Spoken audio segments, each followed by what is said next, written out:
Hi guys, Barnes here, and today we are going to learn how to do the backside 180 over the hip.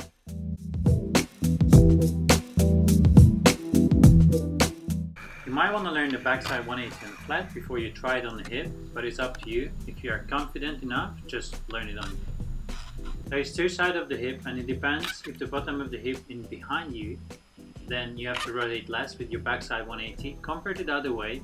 When the hip is in front of you, then you have to do a full backside 180.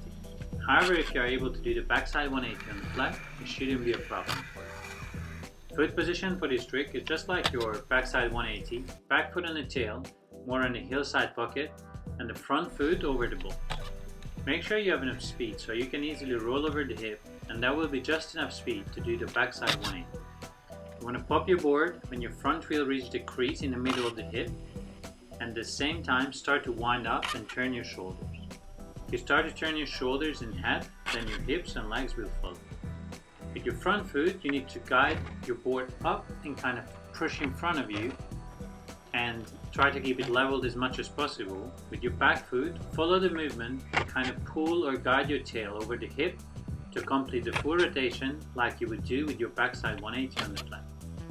Try to keep your balance always in the center of your board, because if you lean forward, you might get a wheel bite, and if you lean back too much, you can slip out. Try to land on 4 wheels, or if you're like me and kind of lazy with this trick, you can revert your board and you will see if you like the movement or not. Last step, roll away for sure, and then try some more and make it the way you like it. Let me know in the comments below which one you prefer, front side or backside 180. Thank you guys for watching. Stay tuned for the next trick on Thursday. You can share, like or subscribe if you like the video, and follow me on different socials. But the most important is to grab your board and go skate and have fun.